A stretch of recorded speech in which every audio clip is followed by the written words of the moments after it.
참 예수님, 지난 한 주간 안녕하셨어요?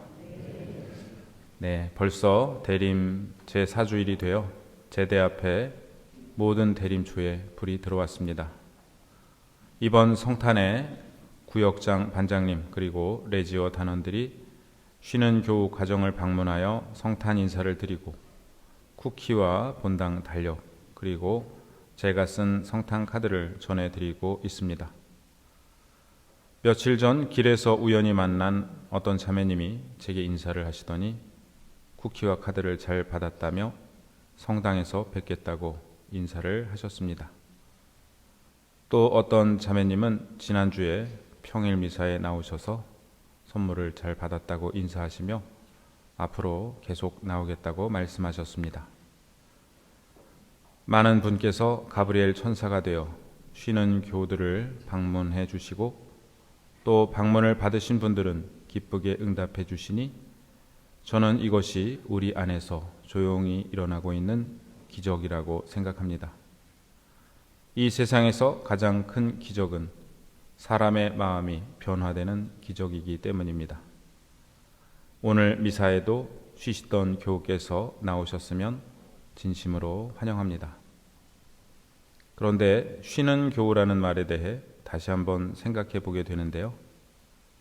왜냐하면 우리가 참으로 쉬는 것은 주님 품 안에서이기 때문입니다. 그러니 성당에 나오시는 분들이 쉬는 교우이시고 안 나오신 분들은 전투 중인 교우시라고 부르는 것이 맞지 않나 하는 생각을 해봅니다.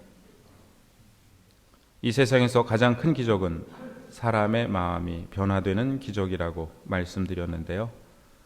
성탄을 4일 앞둔 오늘 우리는 참으로 중요한 순간에 중요한 사람의 마음이 변화되는 기적 이야기를 복음에서 듣게 됩니다. 우선 오늘 제1독서는 이사야서의 말씀입니다. 북이스라엘과 아람 왕국은 남유다의 왕인 아하즈를 폐위하고 다른 왕을 세우기 위해 공격해 옵니다. 겁에 질려있는 아하즈에게 하느님께서는 너는 주 너의 하느님께 너를 위하여 표징을 청하여라 라고 말씀하십니다. 이에 아하즈가 저는 청하지 않겠습니다. 그리고 주님을 시험하지 않으렵니다 라고 대답하는데요. 언뜻 들으면 겸손한 대답 같지만 사실 그렇지 않습니다. 하느님께 함부로 표징을 요구하는 것은 자칫 하느님을 시험하는 일이 될 수 있습니다. 하지만 표징을 몸소 보여주신다는 것은 하느님 편에서 소통을 시작하신다는 것이고 인간 편에서는 응답으로 믿음이 요구됩니다. 그러나 아하즈는 그러한 관계로 들어가기를 회피합니다. 겉으로는 하느님을 시험하지 않는다는 신앙을 가장하면서도 사실은 하느님께서 보여주시는 표징을 믿어야 하는 부담을 피하려는 것입니다. 그럼에도 불구하고 하느님께서는 젊은 여인이 잉태하여 아들을 낳고 그 이름을 임마누엘이라 할 것이라는 표징을 주십니다. 이사야 예언자 시대의 이 표징은 다른 의미를 지녔지만 800년 후 마테오복음은 이 예언에 더 깊은 의미가 있음을 발견합니다. 한편 제2독서에서 바오로 사도는 우리 주 예수님께서 육으로는 다윗의 후손으로 태어나셨고 영으로는 하느님의 아들이시라고 말하는데 어떻게 다윗의 후손이 되시는지 오늘 복음은 말하고 있습니다. 성모님은 성 요셉과 약혼하셨는데 성령으로 말미암아 잉태하신 사실이 드러났습니다. 신명기 22장은 이렇게 말하고 있습니다.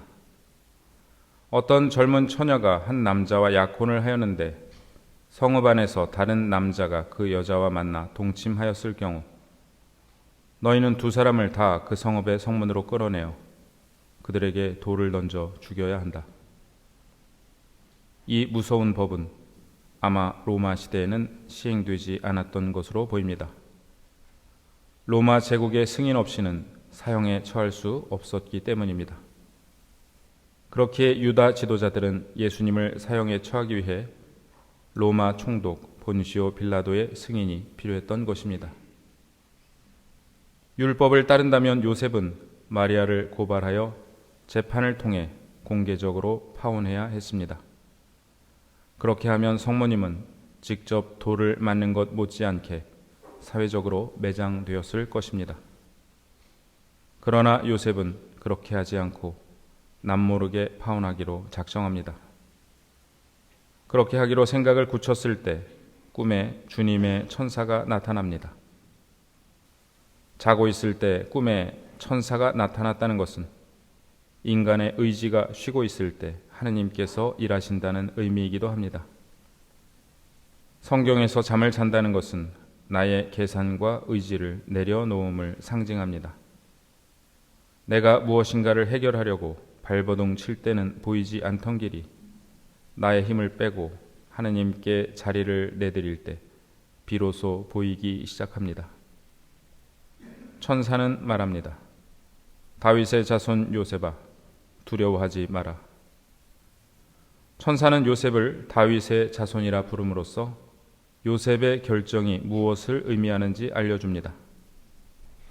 만일 예수님이 다윗의 혈통인 요셉의 아들로 공식적으로 인정받지 못한다면 예수님은 다윗의 자손이 될 수 없습니다.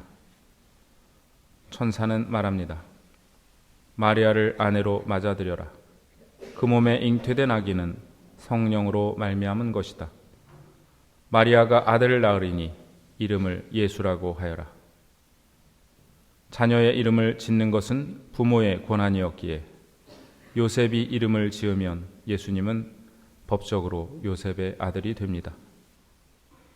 천사는 마지막으로 말합니다. 그분께서 당신 백성을 죄에서 구원하실 것이다.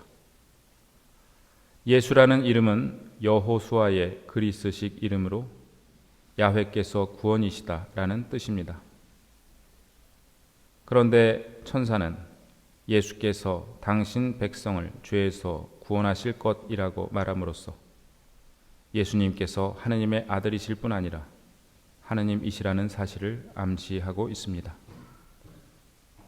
이어서 복음은 제1독서를 인용합니다. 주님께서 예언자를 통하여 하신 말씀이 이루어지려고 이 모든 일이 일어났다. 곧 보아라 동정녀가 잉태하여 아들을 낳으리니 그 이름을 임마누엘이라고 하리라 하신 말씀이다. 잠에서 깨어난 요셉은 주님의 천사가 명령한 대로 성모님을 아내로 맞아들입니다. 만일 요셉 성인이 안 계셨더라면, 그리고 요셉 성인이 자신이 마음먹은 것을 끝까지 고집했더라면 인류의 역사는 어떻게 되었을까요?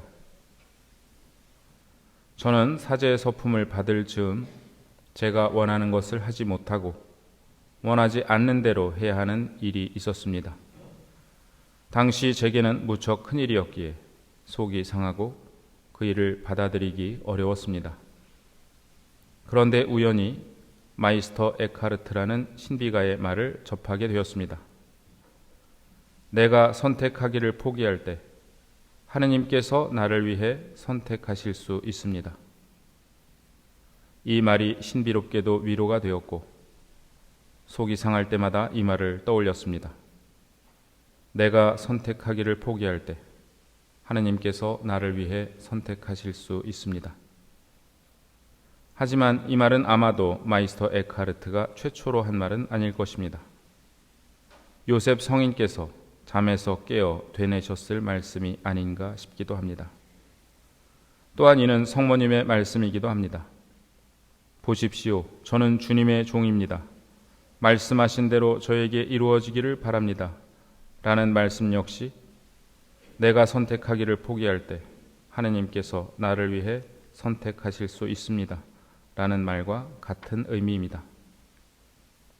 성요셉과 성모님의 말씀을 예수님은 당신 삶의 가장 결정적인 순간에 바치시게 됩니다.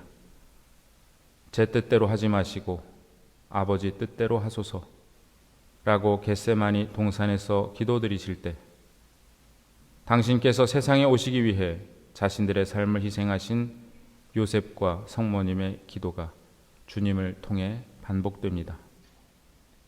예수님께서는 우리에게도 이 기도를 가르쳐 주셨습니다. 아버지의 뜻이 하늘에서와 같이 땅에서도 이루어지소서라는 주님의 기도는 마지막 선택을 하느님께 맡겨드리는 참된 순종의 기도입니다. 올 한 해를 시작하며 계획했던 많은 일들이 있었습니다. 어떤 것은 이루어졌지만 어떤 것은 그러지 못했습니다. 내가 최선을 다했지만 잘 되지 않은 일이 있다면 혹시 하느님의 뜻은 어디에 있는지를 여쭈어 보아야겠습니다. 성 요셉처럼 이 세상에 오시는 주님을 맞아들이기 위해 우리에게 가장 필요한 자세는 내가 원하는 대로 하느님께서 해주시기를 바라는 것이 아니라 하느님께서 원하시는 대로 내가 하기를 바라는 자세입니다. 내가 하느님께 간절히 기도드리는 것 이상으로 하느님께서 나에게 간절히 기도하고 계십니다. 내가 선택하기를 포기할 때 하느님께서 나를 위해 선택하실 수 있습니다. 잠에서 깨어난 요셉은 주님의 천사가 명령한 대로 아내를 맞아들였다.